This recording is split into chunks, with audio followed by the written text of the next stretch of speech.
दोस्तों नमस्कार। प्यारे बच्चों, जो भारतीय संविधान की जो प्रस्तावना है, प्रियम्बल है, उस पर ये तीसरा वीडियो है और ये आखिरी वीडियो होगा। तो भारतीय संविधान की जो प्रस्तावना है वो जवाहरलाल नेहरू द्वारा 13 दिसंबर 1946 को लाए गए उद्देश्य प्रस्ताव का ही एक क्या है रूप। उसी को हमने संविधान निर्माताओं ने संविधान की प्रस्तावना के रूप में स्वीकार किया। भारतीय संविधान की जो मुख्य मुख्य बातें हैं कि पहली बात क्या कि हम भारत के लोगों ने इस संविधान को बनाया है। दूसरी बात है संपूर्ण प्रभुत्व संपन्न, समाजवादी, धर्मनिरपेक्ष, लोकतांत्रिक गणराज्य। इन सभी शब्दों को मैंने डिटेल में पिछले 2 वीडियो में बताया है। और 3 प्रकार का जो न्याय है, आर्थिक, राजनीतिक और सामाजिक न्याय, और स्वतंत्रता है धर्म की, विश्वास की, अभिव्यक्ति की, ठीक है ना। ये स्वतंत्रता है प्रदान की। और अगली जो बात है, मैंने कहा था कि समाजवादी, धर्मनिरपेक्षता और अखंडता, सब ये संविधान की प्रस्तावना में 1976 में 42वें संविधान संशोधन से जोड़े गए। और ये जो संविधान बनकर तैयार हुआ, ये 26 नवंबर 1949 को बनकर तैयार हुआ। लेकिन हमारा जो संविधान लागू किया गया वो किया गया 26 जनवरी 1950 को। इसका रीजन क्या था? इसका रीजन ये था कि 26 जनवरी 1930 को ही 20 साल पहले पंडित जवाहरलाल नेहरू ने लाहौर में रावी नदी के तट पर अंग्रेजों से, ब्रिटिश सरकार से पूर्ण स्वतंत्रता की मांग पहली बार की गई थी। उस दिन की याद में संविधान को 26 जनवरी 1950 को लागू किया गया। 26 जनवरी 1950 को लागू करने का जो मकसद था, यही था कि उस दिन पहली बार भारतीयों ने अंग्रेजों से संपूर्ण स्वतंत्रता की मांग, इससे पहले स्वायत्तता की मांग कर रहे थे। दूसरा पॉइंट ये है कि भारतीय संविधान की प्रस्तावनाओं को कुछ विचारकों ने संविधान की आत्मा कहा है, सोल ऑफ द कॉन्स्टिट्यूशन। लेकिन संविधान के जो आर्टिकल 32 को भी, संवैधानिक उपचारों के अधिकार को भी संविधान की आत्मा कहा गया है डॉक्टर भीमराव अंबेडकर के द्वारा। तो ये 2 पॉइंट आपको याद रखने हैं। अगर किस भाग को संविधान की आत्मा कहा गया है तो वो है प्रस्तावना।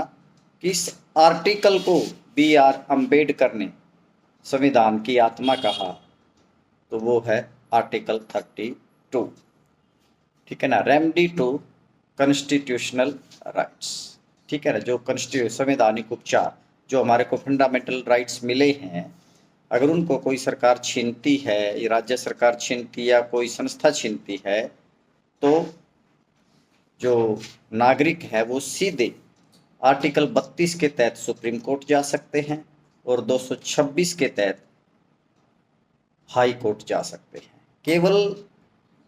केवल मौलिक अधिकारों के संदर्भ में ही कोई व्यक्ति सीधे हाई कोर्ट या सुप्रीम कोर्ट जा सकते हैं।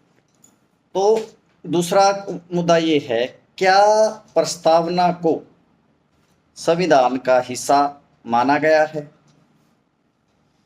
इस बारे में, क्योंकि जो सुप्रीम कोर्ट है वो संविधान की व्याख्या कर सकता है, अंतिम व्याख्याकार है सुप्रीम कोर्ट।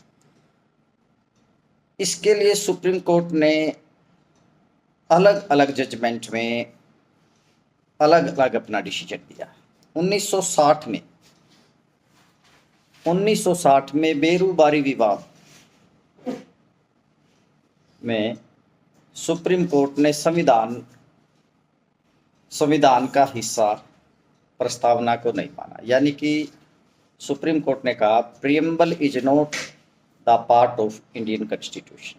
लेकिन इस डिसीजन को बदलते हुए 1973 में एक बहुत ही हिस्टोरिकल जजमेंट आया था, केशवानंद भारती केस।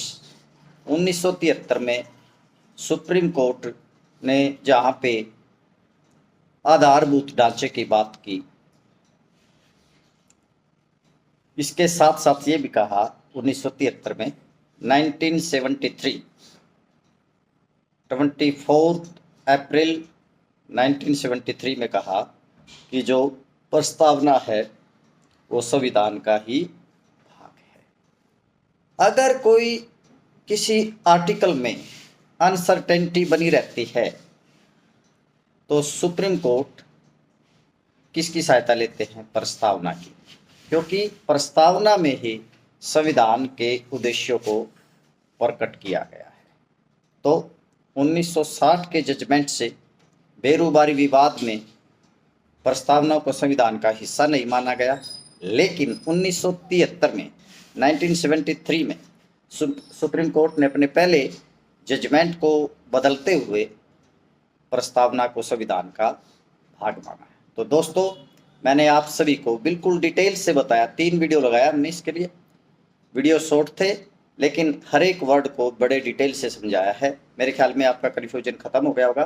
तो अगर आपको ये वीडियो अच्छी लगी है, ये हमारी जो सीरीज है इंडियन कॉन्स्टिट्यूशन पे आपके कंसेप्ट क्लियर हो रहे हैं, तो आप हमारी वीडियोज़ को शेयर करें, लाइक करें, सब्सक्राइब करें। ये वीडियो आपको यूट्यूब चैनल, फेसबुक और हमारा जो फेसबुक प्रोफाइल, इन सभी पे मिलेगा। तो थैंक यू वेरी मच। जय श्री राम।